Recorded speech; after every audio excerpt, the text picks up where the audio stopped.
G'day and welcome to the Pursuit of Freedom podcast. I'm your host, Rosie and I'm on a journey to find my freedom so that I can help you do exactly the same. Join me each week as I share the stories of everyday people who have found their own paths to freedom. I'm not going to focus on job titles and accolades because I don't care about that stuff, and neither should you. I want to uncover what truly makes you tick. Who are you when you step away from society's expectations and follow your heart? I still haven't figured it out yet. Have you? Either way, buckle up because it's going to be one hell of a ride. Hello and welcome back to the Pursuit of Freedom podcast. My van is currently broken down. I'm staying with a friend sitting on the floor of her spare bedroom. I don't have my boom arm for my mic, but here we are improvising. And I'm so excited for today's episode. We are joined by Ros Cardinal. She is based in Hobart, so a fellow Aussie. And she actually regularly does van life, which is awesome, over in the US. Ros, welcome. Thank you so much for joining us today. Thanks for having me. Yeah, of course. Now tell us a bit about your background, because you used to be in corporate, but you are no longer in corporate. You do something quite different now. So what was life like in the corporate world and what made you want to make that shift? I guess for me, I had a successful corporate career. I was doing work that I really enjoyed. I was working in organisational development, which covers things like strategy, culture, team building, executive coaching, that kind of thing. And it was a comfortable life. I think that's what it was for me. It was a comfortable life. The money was good. It was, a great job. And then, as it happens to, quite a few people, it's not something you'd wish on anybody, but some kind of big life-changing event happens and you really rethink everything. And for me, that was a cancer diagnosis. So back in 2010, I was diagnosed with breast cancer and I was 42, so I was quite young. And it was one of those big wake-up calls where you realise that you realise all the things you think you're going to run out of time for. It's that sort of sense of, if this is the end for me, if I've only got 6 months or 12 months, there's all these things that I wish I'd done, all these regrets that start to come in. And for me, it was really about thinking about what my life would look like without those regrets. And so I had 6 months worth of treatment, which was, just time. I couldn't do anything. I was stuck on the couch most of the time, but it was just time to reflect on what life was all about for me. And look, my corporate job was great, and like I said, I enjoyed it, but there's quite a lot of stress. It was quite a lot of time and energy. We were running a residential program, which was run twice a week. It was a residential overnight, and I didn't go every time, but I went at least once a fortnight. So there was a lot of travel, a lot of time away from the family. And one of the things that I said to my husband, I remember quite clearly, I said, if I get through this, we're going to have to start traveling because we'd always put it off. It's always, this is not the right timing. The kids are too young. The kids are at a difficult stage in high school. The kids are going to university. There's all these reasons why we didn't travel. And for me, that was the catalyst for really sitting back, like I said, and thinking, what do I really want to do with my life? And I knew that I wanted to expand my reach. I wanted to do more. I wanted to reach more people. I wanted to help more people. And so that led me to quitting my corporate role in 2012, beginning of 2012. So it was basically about 18 months after my cancer treatment, and starting my own business. And it's been wonderful. I haven't looked back. It's been fantastic. And like you said, we do the van life in the US. We try and go once a year. And, we've traveled all over the United States. It's been wonderful. We've really enjoyed it. That's amazing.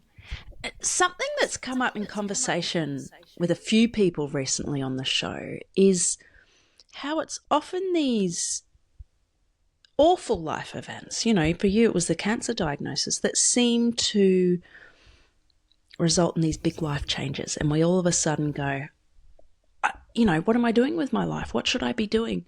And I'm curious to hear your opinion. Do you think it requires an event like that to be able to make these big changes, or does it just accelerate it happening? I think it accelerates the process because it does make you think, if this is the end, excuse me, if this is the end for me, if I'm never going to get to do what I've wanted to do, and that can really accelerate the process of going, I need to do something completely different. But you don't have to go through that. I see people make big changes at different points in life, it's usually a catalyst of some sort. It's the kids leave home and suddenly we're empty nesters. Yeah. Or a midlife crisis of some sort, which happens to people, or something goes on, a relationship breaks down, or they lose their job or something, where they go, now I've got the opportunity to just do something completely different.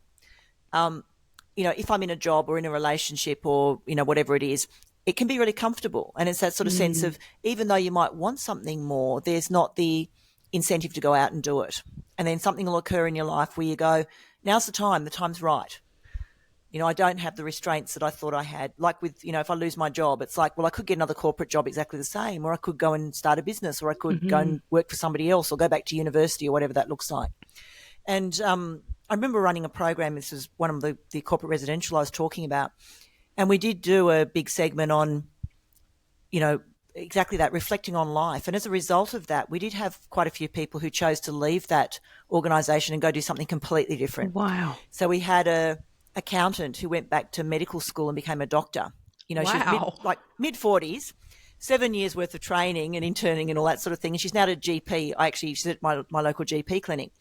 And we had somebody who quit marketing to become a nurse, and we had somebody who quit marketing to start their own business. And it was just that catalyst of thinking about what I want from my life and suddenly realising that it's great how it is, but it's not exactly what I want, and there's something else out there.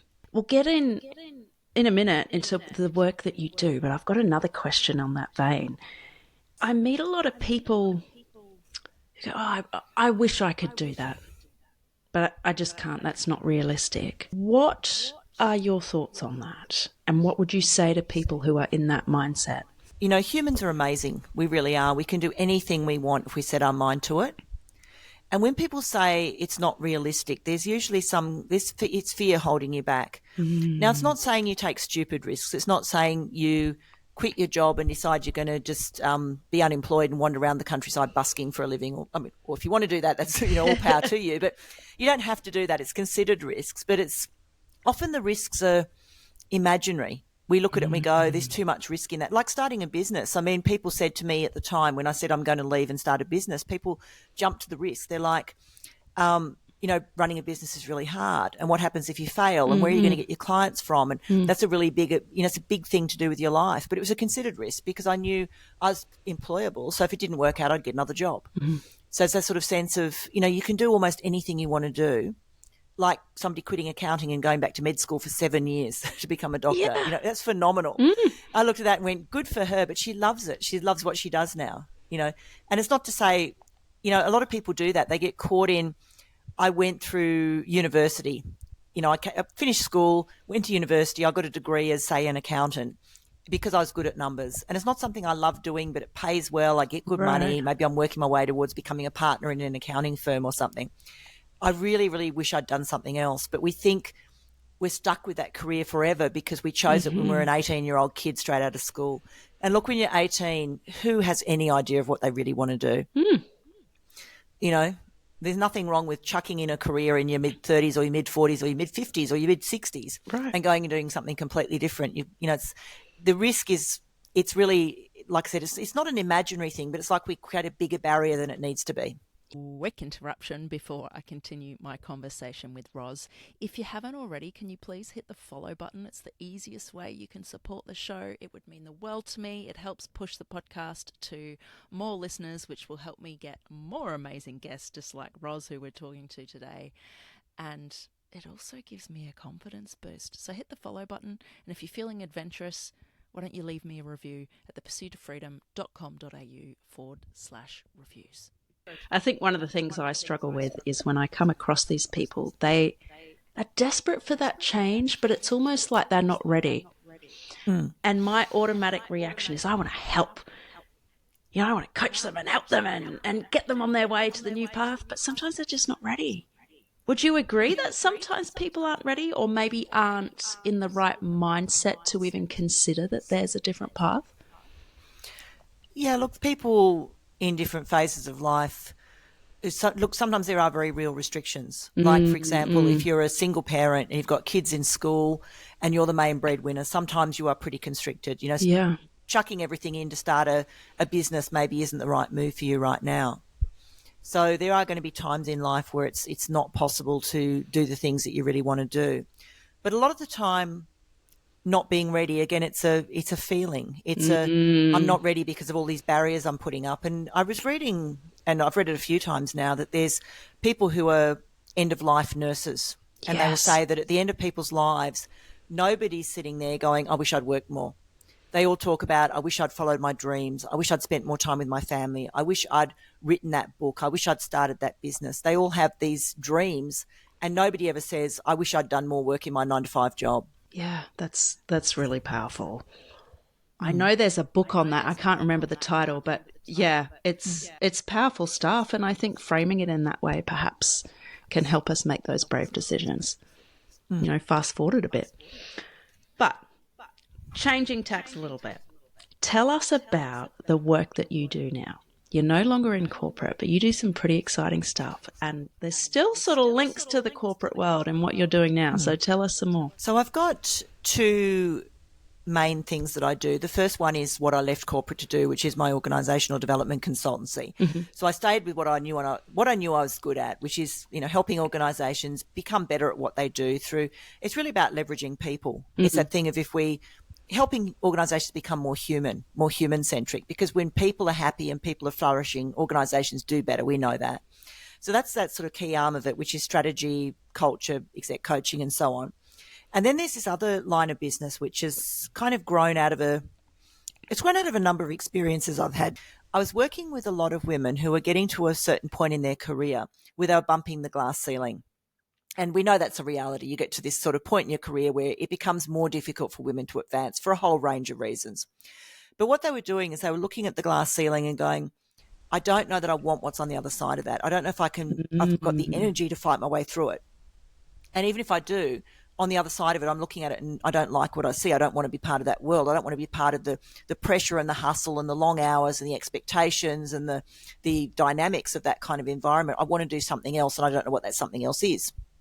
And so in working with those women to do things like leave a government job and become a CEO at a not-for-profit, or quit a job and become, start a business, or change careers completely, and those kinds of things. I've really started to think about, like, why is it that the corporate and government environments kind of, almost eject women when they get to this certain point in their career? Like, why? And it kind of gets written off as, it's a midlife crisis or whatever. She's just decided to quit work and become a yoga instructor. And I've had people do that, by the way. Quit work and become a yoga instructor. But there's something in the way that work's structured that's actually making it very difficult for women. So I started this journey of trying to figure it out. And I just put something up on LinkedIn, and it ended up going viral in the end. And people from all over the place were getting in touch.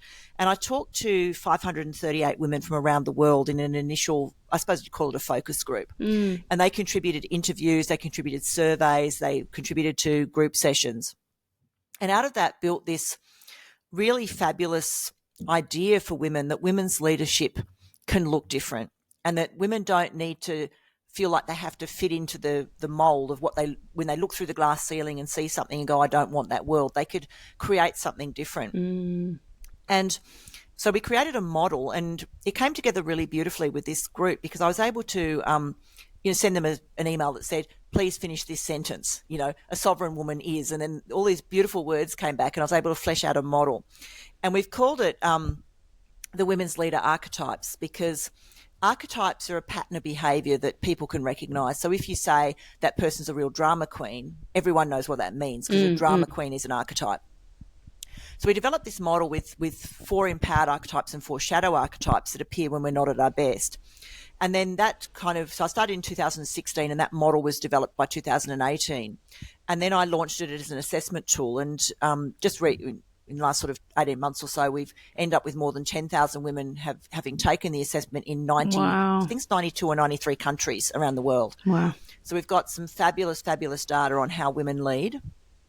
And the lovely thing about it too is that we're able to now benchmark, because previously I'm accredited in over 25 different psychometrics and diagnostic tools.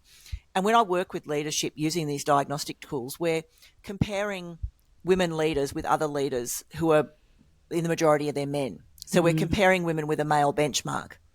So I really wanted to develop something where we're benchmarking women against other women. So you can see that how I compare as a leader with other women in the way how women lead, as opposed to comparing myself with the male-centric idea of leadership.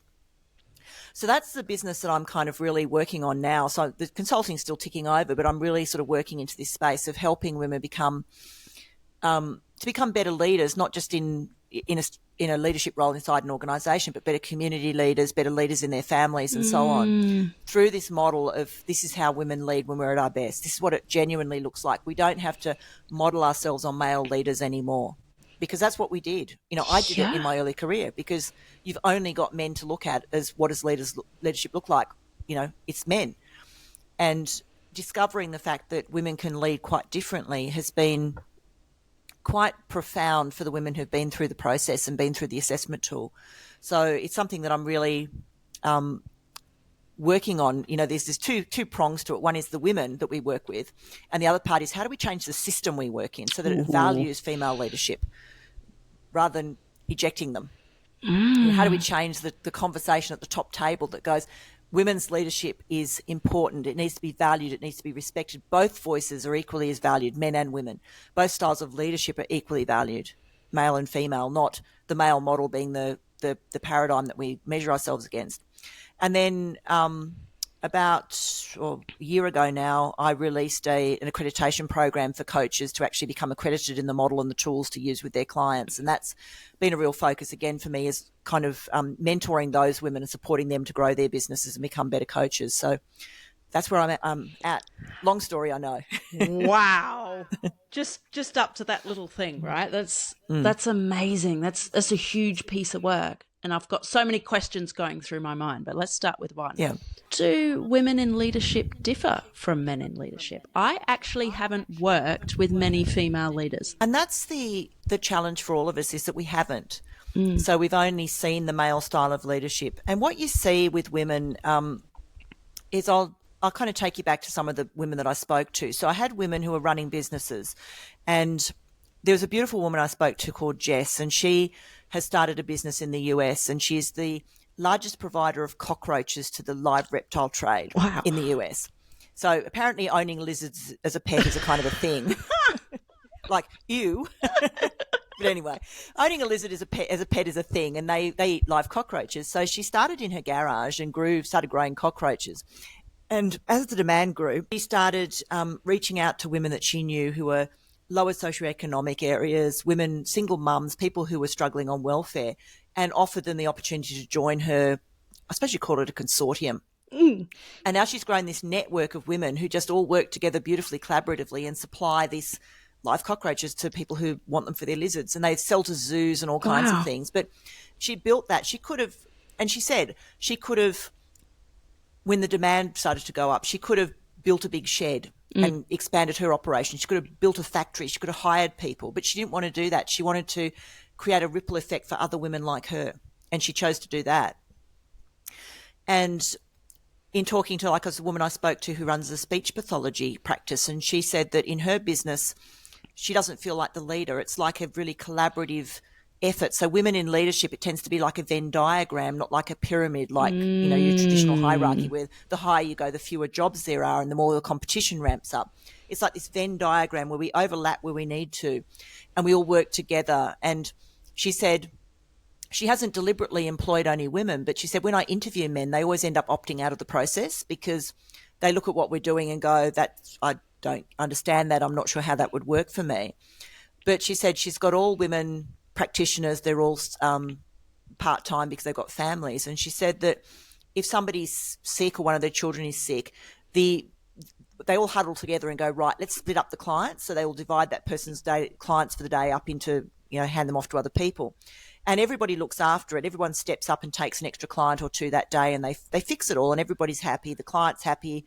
There's no impact on anybody. But she said this lovely sense of collaboration because there isn't this sense that you now owe me because I did something for you. You owe me one. I looked after your client. You owe me something. It's just that's what we do. We support each other. She said it's like working in a sisterhood. And I love that about this sense of female leadership, the collaboration, the connection, the engagement, the empathy that comes with it, this beautiful sense of getting things done through people. Yeah.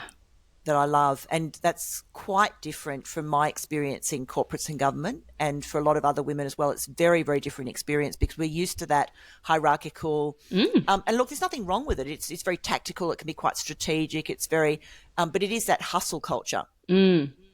Whereas women's leadership is much more balanced and much more, care for the people, and then the people will look after the work. So do you think we're losing female leaders in the traditional sort of corporate world because that it is so male dominated? Yeah, and that's what women are saying to me is, like I said, they'll look at it and go, I don't want that world, and I know there has to be something different and something better out there, so I'm going to find out what that is. And I've seen women and coached women who've exited and become a CEO at a not-for-profit, or they've headed up a small charity or something like that, because for them it's about the mission and the give back to the community that's really important. And they'll often look at it and just go that, and look, some women do it successfully, but they often end up, because they've leaned into that male style of leadership, they end up getting labelled as they're too bitchy, they're too bossy, they're too loud, they're too opinionated, I even heard somebody say once, she carries her balls in her handbag. Oh my God. Which is horrible. But they get that sort of reputation for being tough as nails. You've got to be tough enough to fight it out with the blokes. Or you end up with them becoming very submissive to the team. They become, they sort of move into that very feminine type of role where they're the supporter. So if the executive team is running late and they're going to have lunch, she's the one who will get up and take lunch orders from everybody and trot across the road and bring the sandwiches back, or does the photocopying if somebody forgets their board papers, that kind of thing. So, it's quite rare. It does happen, but it's quite rare that you see women really step into that top team and do it in that really genuine, authentic, feminine leadership way. So what do you think the major flaws are in the system the way it currently is? Look, it's a really interesting question, because if we go back, take a step back in human history, and this is where I went with the research, is I went back to what was it that we used to do before we started creating workplaces. And if you go back pre-industrial revolution, we lived and worked together in families. We worked in villages, in families, in small groups. We worked with people we knew. We had close bonds and close connections with them. And then 250 years ago, we took all the men out and put them into a workplace called work.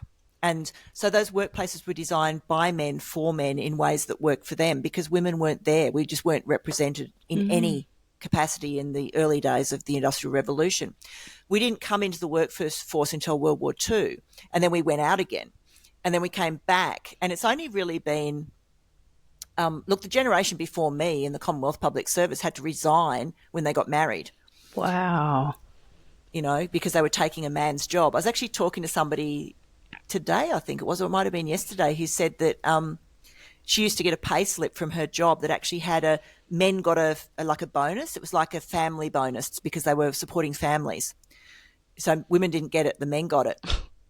And so we've been underrepresented in leadership. And the problem we've now got is that the workplace, like I said, has been designed by men for men. And so that even that hierarchical structure with one person at the top, it's not really something that comes naturally to women. So you get forced into this competitive environment where the higher you go, the fewer jobs there are, the scarcer the resources are. So we're always sort of fighting for a piece of the pie. Yeah. Whereas in women's leadership, it's almost like if there's not enough pie, we just make another pie. We bake another pie. We just keep baking pies until everyone's got one. Yeah. We don't go, we've got to fight over this last piece of pie that's left. I remember reading about Native American leadership, and it was fascinating because they said the men lead everything outside the village and the women lead everything inside the village. And I thought that was lovely, the sense that you've got two different sorts of leadership in two different spheres, but they're both equally valued. And that's what I think we've got wrong in the workplace. And the thing is, it doesn't even really work for men, because you've got men who never see their families, men who drop dead at age 55 of a heart attack at their desk because they're working so hard, because it is so competitive and so driven. And, it's shifted, become even worse over the last 20 or 30 years. I mean, I remember my parents working, and they never brought work home. They never thought about work once they got home. They turned off at 5 o'clock. Whereas now we're on 24/7, and there's this constant drive to do more and to deliver more. And workplaces are talking about doing more with less, which means the people have to do more work. And I think we've got to a point where sure, there are going to be some organisations that could become more efficient, but overall, I think we've got to the point where we're driving people as hard as we can possibly drive them, and it's just not working for anybody. And that's the thing that needs to change. So how do we change it? It's tricky. Look, I wish I had the answer. If I had the answer, I'd be on it like a shot. But look, it's having conversations, and I've been having conversations with senior women about this, and they get it. They go, totally, it resonates with them. They're going, yes, we need to be thinking about how do we make more part-time available? How do we make it easier for people who want to have a life outside of work? I even remember talking to I had a departmental secretary come and talk to a women's leadership group I was running. And somebody said to him, what's the secret? If you gave some advice to us about the best way to have a career as a deputy secretary or a secretary, what would that be? And he said, get a wife. I've got one. They're awesome. And he said, my wife has done everything. She's managed the house. She's raised the kids. She's booked our holidays. She's paid the bills. She's organised everything so I could focus on my career. And you look at that and go, what kind of life is that for him? The fact that he's had no input into, he's gone on the holidays, but he's had no input into the running of his life. But that gets back to that leadership inside the village. But again, you look at that and go, is that really what you want? Is he going to be one of those people that gets to his deathbed and looks back and goes, gee, I'm glad I worked all those hours? Or is he going to go, wish I'd seen the kids a bit more? Right. And so the challenge is we've got to have those conversations. We've got to be open to it. But it's almost like we can't see there's a different way of doing it. We've been stuck in this is just the way it is. Yeah. If you want to be successful, you've got to work long hours. If you want to be successful, you've got to climb the corporate ladder. Yes. If you want to be successful, you've got to do what's required and put in and have a no life. Rather than going, haven't we had enough of this? Could you give an example of maybe what it could look like? I actually was talking to somebody just the other day about this who is working in an industry that's very driven. It's basically those that kind of billable hours where you've got to account for every 6 minutes of your time. And we were talking about this. She's a young woman. She's got kids, and she said there's other women working in that same organisation who are childbearing age. They've either got them or they want them. And they were talking about it, and she said to me, I really just wish maybe we should go and start it ourselves. Maybe we should just start a organisation that's just for women. And we all work together and we look after each other's kids. And if somebody's got a baby who's sick, they can bring it to the office and we'll all help take care of it. And we can have a work-life balance and we can feel like we're contributing to something bigger than us. So it's not just about making more money. It's about how do we have lives, because they're looking at it and going, the next step for us would be moving into a partner. And the expectations of partners are so big. We just don't want to do that. Again, that glass ceiling, looking beyond it and going, I don't want that. And she really, it was almost like you could see her getting fired up. You could see the imagination going. She's going, it'd be amazing. And we could all work together and we could have our kids around us and we could look after each other's kids and we could do all this stuff. Yeah. And, it's just maybe she said, maybe we could get a childcarer to actually come and look after the kids on site. Wow. So we can have a room for them and, Yeah. and a room for older kids to come after school so they can come into the office and they can hang out. And it's just this beautiful sense of family about it. And she said it would be like a sisterhood. And I love that. I love that too. Yeah. And have you seen any examples of things done differently, like female leaders in the workplace who have managed to create a better system or a better environment to work in? Yeah, I have. I've had some of them as coaching clients. I've had some amazing women coaching clients. I had one who became a managing director of a company, and she set out to create something that was going to be really flexible and family friendly. So it was before COVID and they moved to flexible working. They redesigned their office. They engaged some consultants to have a look at how people used the office space and what people actually did with it. And they discovered that people didn't actually need a desk to call, like a desk space. She said people were only at their desk about 50% of the time. They were off in meetings all the rest of it. Right. So they moved to this very flexible, you carry your laptop around. You can go anywhere, and they've got different spaces that people can use. They've got collaboration spaces and focus spaces and, a cafe where people can sit and, use their laptop. And she said that the whole thing was designed around how do we help people work really effectively, but how do we help them thrive? How do we give them what they need to be successful? This idea that you can sit and work in a beanbag if that's what takes your fancy, And she role models flexibility. She role models going home early to pick up the kids from school. She role models good boundaries around switching off at night. Like she'll put in a full day's work. Don't get me wrong. She leaves it to pick up the kids at 3, but then she logs back on at 7 o'clock after they've gone to bed and does more work. But she sets these boundaries around her availability, and her staff know that. And I found that really refreshing. And we had some great conversations when she was, sort of going through this whole, my next step is managing director. What do I want this to look like? And when she got the job, that how do I want to structure this so that it works for everybody? And she found that even men were saying, I actually want that. I want to go home early and pick my kids up. And she's going, go for it. Knock yourself out. Go get your kids. Have fun with them. And it's, she's moved on to do something else now. But what she created was that quite phenomenal, this sort of sense of people first. Like I said, look after your people and they'll look after the work. Yes. So why isn't this done more? Is it because it's harder to lead a workplace in this way, or is it because it's such a foreign concept? It requires a great deal of trust. Right. Because you need to trust that people will do the right thing. You need to trust that, and you also need good systems in place, because what we tend to do is we manage by hours of work. It's like if you're at your desk from 8 in the morning till 6 at night and I can see you, I know you're working. And in fact, we know that not to be true. We know that somebody could sit at their desk and play solitaire all day and we probably wouldn't know the difference, But we've been managing by hours of work rather than going, I trust you to do your work. I'll give you some tasks. I'll give you some goals. And as long as you achieve your goals, I don't really mind where you work or how you work. Just go do it. But the trust is the bit. And I remember when COVID happened and I was doing some work with a company in Melbourne that was, they used to, it was like a not really a support net, but we're like a safe space for CEOs to come and talk about some of the issues that they were facing. And when COVID first hit, the main topic of conversation is how are we going to make sure people are working because we can't see them. And it really quickly turned into how do we stop people from working really long hours because they're doing insane amounts of work because they're at home.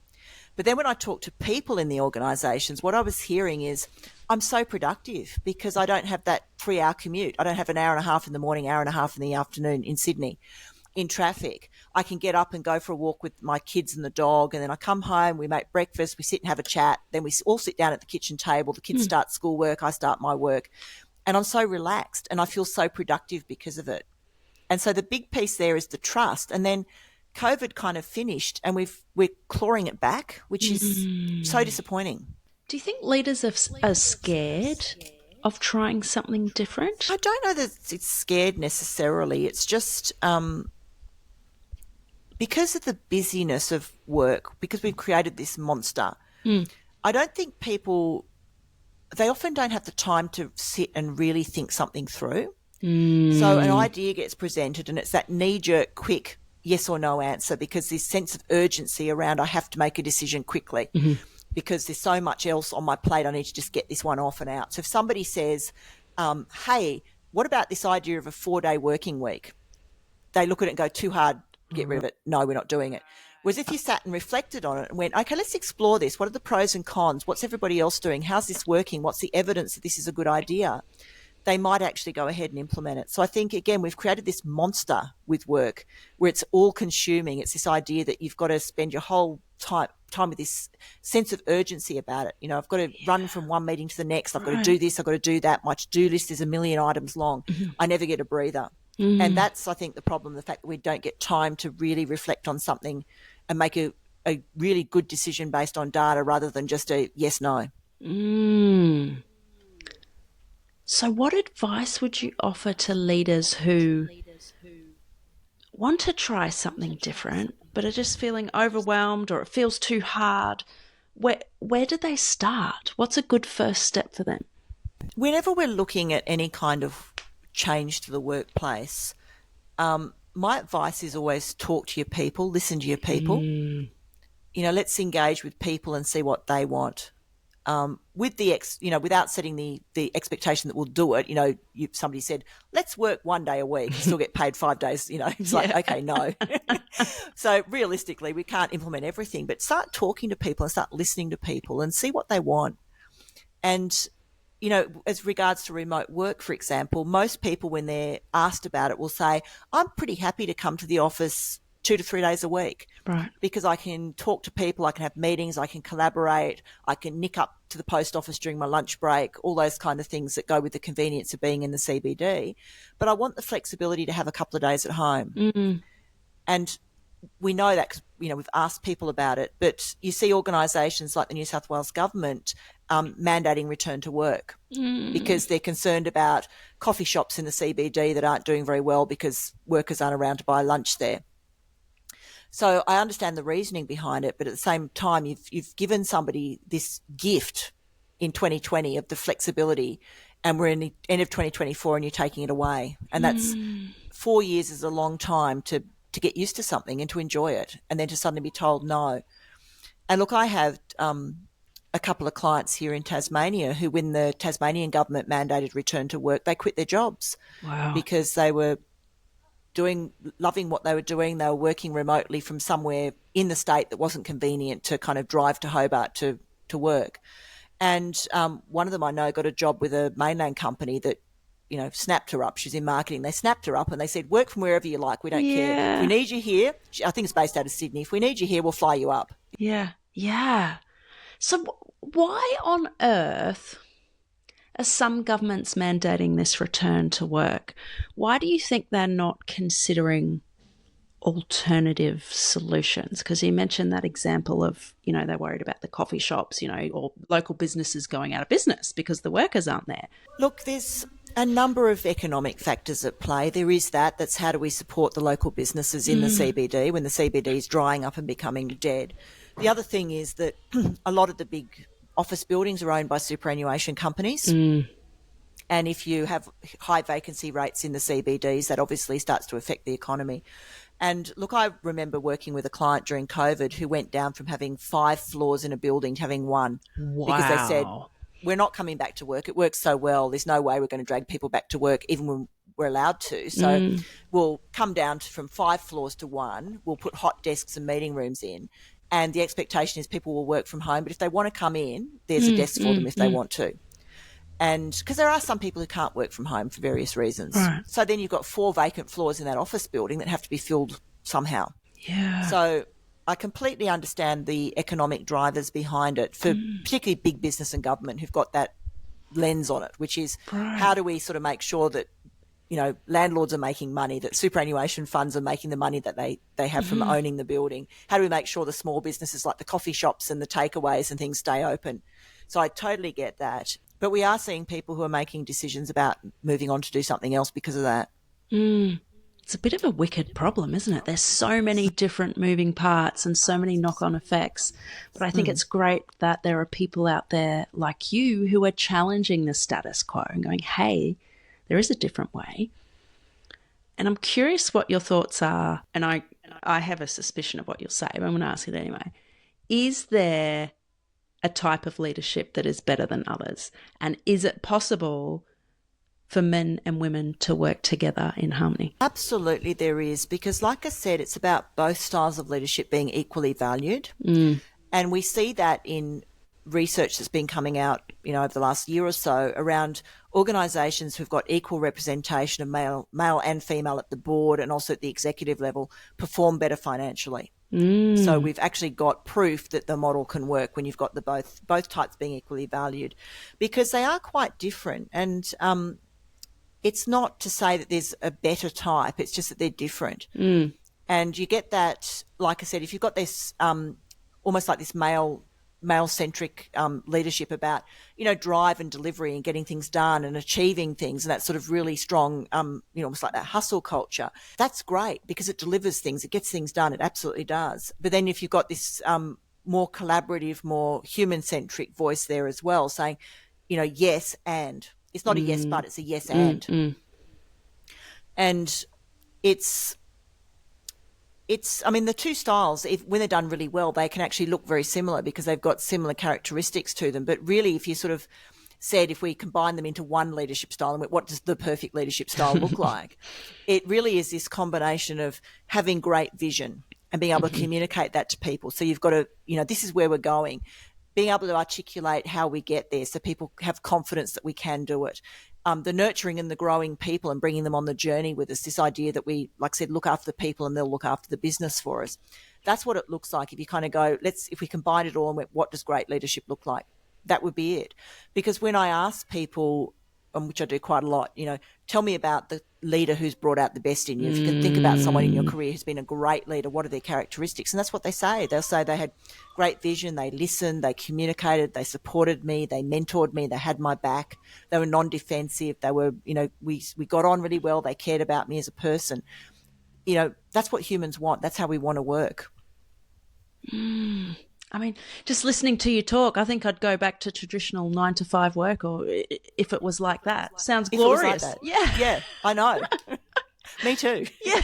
And so would lots of others. But it's just this, like I said, we've just got a broken system. Yeah. And it's driven by, it's driven by profit, and it's driven by outcomes, and it's driven by, hustle and the status and it's the more, consumer type of thing, buy more things, have more stuff, have a fancier building, all the executives have better cars, that kind of thing. And it's just it's not what people really need. We don't need that. No. And you see people in organisations looking at how much we pay executives and looking at it and going, I'm working really, really hard so that guy can buy another Mercedes-Benz, Why do I want to do that? Right. Yeah. Why do you want to do that? Who's that serving? Yeah, absolutely. So what about these naysayers who might go, well, yeah, that's all great, Ros, but at the end of the day, we need to make as much money as possible. So why would I waste my time, turning things on their head and changing everything? It's working. It is, but it isn't. So one of the things we know about people being engaged and flourishing at work is they are more productive. We know this about people. So you might have people that you think are being productive, but if they're unhappy at work, they're going to be spending a fair bit of time not actually working. And we see it when, just say, for example, you announce a change in the organisation. So we say we're going to be doing some restructuring. And the first thing that happens is productivity goes through the floor because everybody is spending their time talking about what's going to happen. Am I going to have a job? That kind of thing. Yeah. And it's the same thing when people are unhappy. They spend their time, they'll work because they have to, but they're not going to go above and beyond. It's that discretionary effort that you haven't tapped into. They'll do enough to keep their job, but they won't do any more than that. They'll take a long lunch. They'll skive off early because nobody's looking. They'll kind of, if they're working from home, they'll log off and not actually work. But I've actually heard of people who've developed a program that makes it look like you're clicking the keys on your keyboard when you're not. So it tricks the key, the keystroke loggers. People will find all kinds of ways. I actually read about a guy who outsourced his job to China, and he was an IT developer, and he basically, I forget what they're paying him, to say, for argument's sake, he was getting $150,000 a year. And he picked up some Chinese developer for $35,000 a year and basically just let this guy do all his work. Wow. And he got caught because they eventually noticed that there was logins on their system happening from China, and that's how he got caught. But when you've got people who are genuinely engaged in what you're doing, they love the vision, they feel like they're making a difference. And the key thing here is two things. I feel like my work is adding value, and I'm valuable. So I have value and my work has value. And then people will go above and beyond. I mean, you don't want them working crazy hours, but people will put in. They'll come to work, they'll do an amazing job for you because it's like this sense of ownership. And that's the key. So when people say, if we start implementing all of these things, we're going to lose productivity, they actually find that's not true. In companies that implemented the 4-day working week, where you work 4 days, get paid for 5 days, but you still got to have 5 days worth of productivity, people can do it. They've done it. Yeah, they can do 5 days worth of work in 4 days because it's the incentive. Oh, this is so exciting, and I just hope that we see more and more companies or businesses do this. But I'm curious how your work on leadership and your thoughts around it transfers to life. So outside of work and business, what does leadership look like in life in general? The key component of my model is, like I said, they're based around archetypes. So the sovereign archetype, which is something that when you think about a sovereign, that's exactly what it's summing up. Somebody who is, self-actualized, they're confident, they've got very secure in themselves, they live their best life. And that's what it looks like in all aspects of your life, at work, at home, in your family, in your community. Somebody who's living their best life. They're making good choices for them based on what's right for them and for the community. They don't sort of, it's not that arrogance of I'm going to do what I want and stuff you all. But it really is when you spend time with a woman who's in that, operating in that sovereign archetype, they're quite amazing people to spend time with because they've got this joy about them. They're just loving life. They're loving making good choices. They're working at something they love doing. Might even be doing volunteer work somewhere because it's, like I'm going to Africa to build schools for kids because, it's that joy of giving back and doing something really profound. But it's the self-actualized nature of that where I'm living my best life. And that is an amazing role model for other people at work and in home. For your family, it's an amazing role model for kids growing up is having a parent who's just living their best life and being the best version of them. Yeah. Sounds awesome. Why wouldn't you want that, right? Something I want to ask you, and I think it's highly relevant to leadership, and it's something I ask all my guests, is what does freedom mean to you? For me, freedom is about freedom of choice. And that was the big decision I made around my cancer journey, was about having the freedom to make good choices for myself. Again, stepping into that sovereign archetype. So freedom is, having enough money to pay the bills so you're not worried about where the next paycheck's coming from and going, now I've got the freedom to choose to work with this client or to turn them down if I don't feel like working with them. I love that freedom in my business to have somebody come to me and go, we'd like you to do this, and be able to say to them, actually, that's not something I want to do. Yeah. And move on from that without sort of like this panic of, oh God, I might have lost a client. It's the freedom to be able to, make choices about how you live your life, how you want to structure your life. Are you one of those people that wants to, spend a lot of time meditating or exercising, and you've got the freedom to do that? Do you want to travel? You've got the freedom to do that. It's that sort of unplugging from expectations about, because a lot of what we do is based on what we think we should do. Yes. And you hear that word should. I should do this. I should do that. I should do more exercise. I should spend more time doing this. And when it's a should, it's got this real feel that you're not convinced. Because if you were, you'd go out and do it. And the shoulds are what takes up so much of your life. I'd really love to travel, but I should work harder, I really want to do this, but I should apply for that promotion instead, I'd love to spend more time with the kids, but I should, and it's so limiting. It is. And what you said, I'm probably going to use the wrong words, but you're not, when you say should, you're not really convinced, because if you were, you'd do it anyway. That's powerful. Yeah. It's that thing of, you get that, and again, it goes back to the regret stuff that we talked about at the beginning. Nobody's going to look back and go, gee, I'm so glad I spent all those hours working and I got that big promotion and never saw the kids. The kids don't remember it. They're never going to go, gee, we're so glad Dad and Mum worked so hard. They're going to remember the time you spent with them. They're going to remember that you didn't show up for the school play or that you missed their sports carnival. I mean, I was a single mum when my kids were little, and I know that I missed all these things. And my daughter said to me years later when she was an adult, she said, Mum, it used to really upset me at the time, but now I understand. And then I look back on that, and my kids were upset because I didn't go to their sports carnivals and things like that because I was working. And it was that shoulds. It's that drive. I have to provide for the family, so I have to do the things I don't, I have to go in early and work late and do overtime. And looking back on it, they were shoulds. I didn't have to. No one was holding a gun to my head and going, if you don't work overtime, we're going to sack you. It was just, the shoulds that get in the way. So how do we avoid the shoulds? I know a lot of people struggle with that. Look, there's a difference, like I said, between having to do something because you don't have a choice, like you're a single parent and you're the breadwinner. That's different from having choices where we go, the kids' school carnival is a great example. I know lots of parents who've said to me, I really wanted to go, but I didn't feel like I could because I had an important work meeting. But I also know other people, like I know a guy who told his CEO he couldn't meet. He wasn't a senior person, he was a middle level, and the CEO wanted a meeting with him, and he got it lobbed into his diary, and he turned it down because he goes and gets the kids after school, and it was after 3:00. Mm-hmm.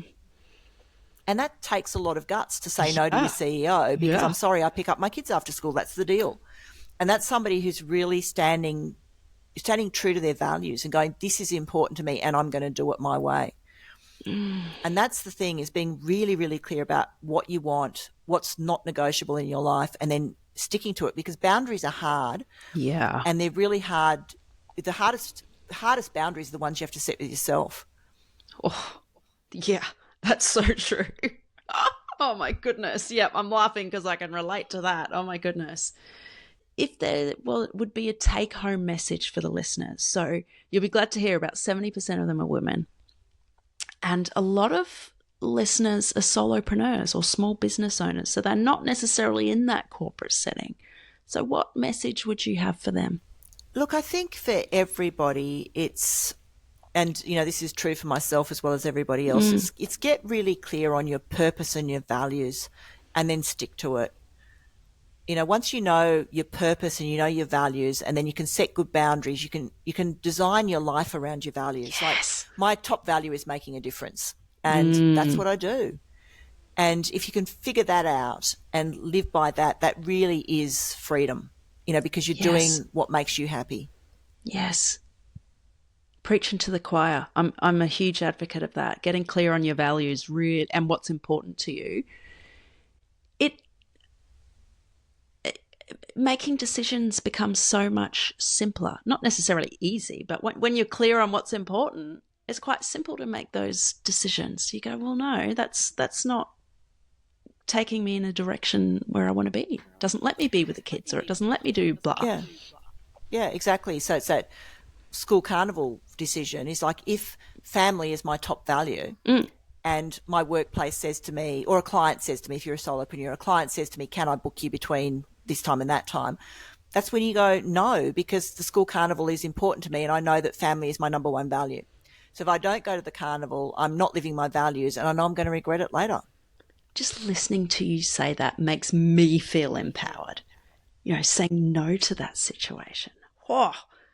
I think people, we think that people will take our boundaries badly. So we think if we say no to somebody, they're going to hate us. Or if we say no to a client, they're going to take their business somewhere else. Right. But it doesn't happen like that. It very, very rarely happens like that. If a client says, can you please do this in this time slot? And if I say them, like, I don't work Thursdays. I have Thursdays with my twin grandsons. And if I get a client who says, can I have a meeting with you on Thursday? And I say, look, I'm sorry, I don't work Thursdays because I look after my grandsons. I've never had a client say, sorry, I'm taking my business somewhere else. They just go, oh, how's Friday for you? Right. Yeah. Yeah. So for listeners going, oh, I couldn't do that, give it a go. See what happens. Yeah. And if you've got a client who sacks you because you said you can't work on Thursday because you mind your grandkids, do you want that person as a client? Exactly. I don't. No, thanks. Yeah. Here's to setting firm boundaries and being brave on that. I think every time I do it, I actually feel like a weight has been lifted. Yes, that's so true. Yeah. I used to default to saying yes, and I would just end up in the most terrible situations. I wouldn't be happy. I'd be overworked. My work wouldn't even be to my usual high standards because I'm committing to too many things. And yeah, I've got a lot better at saying no over the years, and it's still scary, but it's a great feeling. And it's about the way you say it too, because you don't have to feel like you're going to insult somebody or upset them by saying no. So it can be, look, I'd really love to help you. I just don't have the capacity right now. Right. Or I'd really love to do that for you, but I don't work on Thursdays. Can we make it Friday instead? So it's being really clear, but also being very, I suppose, elegant in the way you say it. It's not just, no, I don't do that. Right. It's, look, I'd really love to do that. I just don't work Thursdays. Can we do it next week? Yeah. Or I'd love to help you with that, but I'm maxed out right now. I can probably do something for you in a couple of weeks. How does that sound for you? Yeah. Yeah, you don't have to be an asshole when you say no. You can do it with respect and empathy, and I think people respond very well to that. And look, even with, the worst person that people feel they have to say no to is maybe their boss. But even that can look like, look, I'd love to help with that project. I've got a lot on right now. Would it be all right if I pushed a deadline out on this project in order to make room for the new one? So again, it's being flexible, but, sort of saying, look, I've got a lot on. Here's the 5 things I've got on my plate. Which one do you want me to drop off? You can still do that. And I find that saying no, this saying yes to everything comes from the shadow archetypes, because it comes from either we say yes because we want to prove ourselves, we want to prove how clever and competent we are, we want to prove that we can do a lot of work, or it comes from this sense of I want to prove what a nice person I am, I need you to like me, I need people pleasing, so I say yes because I don't want to hurt your feelings or disrupt the relationship. And getting back to, one thing I do say to clients is if you're one of those people that says yes automatically and you're going to find it hard to say no, buy some time. Yes. So say, can I have a think about it? I've just got to check my diary. Let me get back to you in 15 minutes. And then you've got time to think about, do I really want to do this? Am I doing it for the right reasons? If I really want to say no, how do I go about saying no in a way that feels authentic and genuine? Yeah, that's awesome advice. And that's actually something I've tried. And it's great. It just allows me to remove myself from the situation, pause, have a think. Yeah, that's great advice. Definitely helps me. And I highly encourage people to give that a go if they have trouble saying no. Because sometimes you don't even think. You just blur out, oh, yeah, I can do that. And you walk away and go, oh, my God, what did I just agree to? Yeah. Or you say yes, and then you look at your diary and go, I'm not available. Like, what did I do? Yeah. Yeah, I've done that. Oopsie. Yeah. You go, yeah, sure, I can do that Monday. And then you look at Monday and you've got a workshop for the whole day. You know? Ros, thank you so much. This has been a really stimulating conversation. I've really enjoyed it, and I love talking to people who like to do things a bit differently and dare to envision a different society, different workplace, different, how leadership can look different everywhere. I'm curious to see where your work goes, and actually I'd love to, is it available somewhere online, your model and the archetypes you were talking about? Yeah, so last year again, I moved it to its own website because it kind of got to the point where it was important enough to have a standalone home. So it's womensleaderarchetypes.com.au is the website. And if you go there, you can find out more information about it. And particularly I'm looking for, at the moment, like I mentioned, accrediting other women coaches to use the model. So that's what I'm looking for, is women coaches who want to take this forward in their own work. Yeah. And when I first launched the accreditation, I thought I'd get mainly leadership and career coaches because that's my background. Right. But I actually found that we've got women in there who are, I've got somebody who's a yoga instructor. I've got someone who's an art therapist. Wow. I've got someone in the group who's doing a diploma in natural medicine, and she's going to combine it with aromatherapy work. I've got a women's sexuality coach. There's all kinds of different modalities in there, which has been so fascinating because these women are looking at the archetypes and going, I can actually see how I apply this to my work with my modality. And like I said, I was expecting career and leadership coaches, and I've got a few of those, but it's been surprising the breadth of people who are coming and actually going, yes, I can use this. And that's just testament to the power of the work you're doing. It's not just specific to one area. And I love that you're attracting all these different types of coaches and people in different niches and fields. That's very, very cool. Yeah. And look, when I look at it, I haven't invented anything new. It's almost like it's surfacing the way we used to do it. We're just kind of going, we met 250 years ago, we messed it up. Right. The Industrial Revolution, big oopsie. And look, good intentions and all. Like, it was a great idea. The Industrial Revolution was a great idea. Let's, get people off the farms and into factories, because that's awesome for them. But it's kind of going back to what we used to do, which is going back to recognizing that we work best when we're in community. We work best when we're with people that we connect with. We work best when we're treated like human beings with lives, not just cogs. And that was the Industrial Revolution, was treating people like cogs in a machine. This productivity, it's sort of taking away people's ability to think for themselves. It's like you work in a factory and your job is to just push this button every 2 minutes and that's all you do. Or a bottle goes past on the assembly line, you stick a lid on it. Going back to Laverne and Shirley, for anybody that's old enough to remember that show. Not me. That was their job. There's a sitcom about two women working in a bottle factory, and that's literally what they did. They stuck the lids on bottles as they went past on the assembly line. Yeah. And that's not work. That's soul destroying. Yeah. Oh, I could keep talking to you for hours. Honestly, there's so many layers to this. But again, thank you, Ros. This has been amazing. I will put links to your website and everything in the description.